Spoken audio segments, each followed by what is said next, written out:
UP और उत्तराखंड की खबरों के लिए एबीपी गंगा को सब्सक्राइब करें और बेल आइकन दबाएं। 7 सीट और 88 दावेदार, किसकी जीत किसकी हार, सबसे सटीक सबसे तेज कवरेज, हर सीट का पल पल का हाल, 7 की बिसात। नमस्कार। 7 की बिसात बिछी हुई थी और उस बिसात पर जो चालें चली गईं उसके नतीजे आज आ रहे हैं, उसके परिणाम आज आ रहे हैं। यह वक्त कार्यक्रम का होता है, उस कार्यक्रम का नाम है उत्तर मांगे प्रदेश।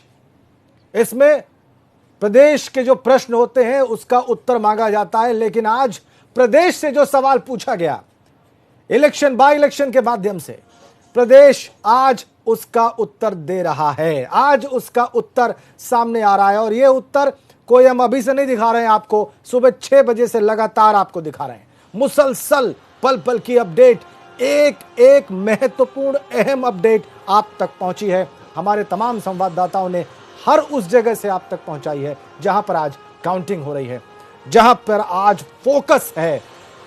अनुभव शुक्ला इस वक्त हमारे साथ हैं, उन्नाव से जुड़े हुए हमारे साथ सीधा कनेक्ट है। उन्नाव में आप बता रहे थे कुछ हलचल हो गई है, कांग्रेस की कैंडिडेट आरती वाजपेयी वापस काउंटिंग सेंटर आ गई हैं अनुभव, और अभी उनके एक साथी कह रहे थे कि प्रशासन उनके साथ सौतेला व्यवहार कर रहा है।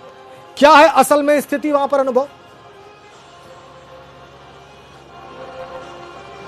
देखिए, अभी थोड़ी देर पहले वो निकल गई थी और उनके साथ जितने भी हम क्या एजेंट थे यहाँ पर काउंटिंग सेंटर पे वो भी निकल गए थे, लेकिन वो फिर वापस आई हैं और अब वो यहाँ पर डीएम से मिलना चाह रही थी और या तो ऑब्जर्वर से मिलना चाह रही हैं।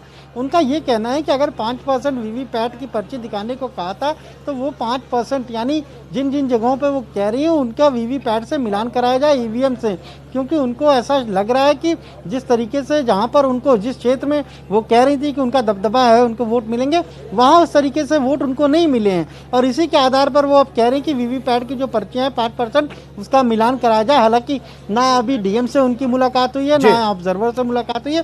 प्रशासन के पुलिस के कुछ अफसर जरूर मौजूद थे, उन्होंने कुछ उनसे बात की है, वो फिलहाल अंदर जरूर गई है। पर इतना जरूर है कि यहाँ पर बीजेपी के जो कैंडिडेट हैं श्रीकांत कटियार, वो पूरी तरह से आश्वस्त हैं। वो दोबारा इस काउंटिंग सेंटर में पहुंचे हैं, क्योंकि पहले वो चले गए थे, यहाँ सुबह आए थे फिर उसके बाद चले गए, लेकिन जब यहाँ से उनको जानकारी दी गई कि उनकी लीड काफी ज्यादा हो गई है और एक तरीके से कहें तो नतीजे उनके पक्ष में जा रहे हैं, तो वो वापस आए हैं। उनके साथ पार्टी के कुछ विधायक भी थे और प्रभारी भी थे। तो ठीक है, कुल मिलाकर काउंटिंग सेंटर पर हलचल है और कांग्रेस की कैंडिडेट को अनुभव ये लग रहा है कि चीजें उतनी ट्रांसपेरेंट नहीं है, इसका चार्ज वो कर सकती हैं। बहरहाल हम आपसे आगे अपडेट लेते रहेंगे, लेकिन चूंकि आप उन्नाव की जिस सीट की बात कर रहे हैं उसका समीकरण मांगरमऊ का हम सबसे पहले अपने दर्शकों को बता दें।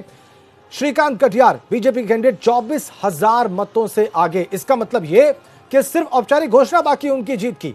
ये एक सीट पर बीजेपी की औपचारिक जीत की घोषणा बाकी रह गई है। इस रुझान को देखकर यही कहा जा सकता है कि अब यह परिणाम है। बांगरमऊ में आरती वाजपेयी दूसरे नंबर पर, सुरेश कुमार पाल तीसरे नंबर पर, यानी कांग्रेस दूसरी पायदान पर और सुरेश कुमार पाल तीसरे नंबर पर। आइए मल्हनी सीट की बात करते हैं। यह सीट समाजवादी पार्टी के पास थी। लकी यादव वहां पर 4,207 वोटों से आगे चल रहे हैं। 12वें-13 राउंड तक पीछे चल रहे थे वो, उसके बाद वो आगे हो गए हैं। धनंजय सिंह जो पहले दौर में आगे चल रहे थे अभी फिलहाल दूसरे नंबर पर हैं, निर्दलीय हैं। और मनोज सिंह जो भाजपा के उम्मीदवार हैं वो तीसरे नंबर पर हैं। बुलंदशहर की बात करते हैं। ये सीट भाजपा के पास थी। 14,766 वोटों से उषा सिरोही बीजेपी की उम्मीदवार आगे चल रही हैं। बहुत बढ़िया बढ़त, ये बहुत अच्छी निर्णायक बढ़त कही जा सकती है।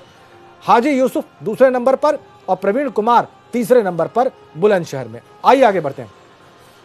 देवरिया, जहां पर ब्राह्मण पॉलिटिक्स का परिणाम सामने आना बताया जा रहा था, वहां पर 14,766 वोटों से सत्य प्रकाश मणि त्रिपाठी भाजपा के उम्मीदवार आगे चल रहे हैं। निर्णायक बढ़त, ये निर्णायक बढ़त कही जा सकती है। ब्रह्मा शंकर त्रिपाठी समाजवादी पार्टी के उम्मीदवार, 2 बार कैबिनेट मंत्री रहे, बहुत सीनियर लीडर, दूसरे नंबर पर, और अमरनाथ त्रिपाठी बीएसपी के उम्मीदवार तीसरे नंबर पर। आइए आगे बढ़ते हैं।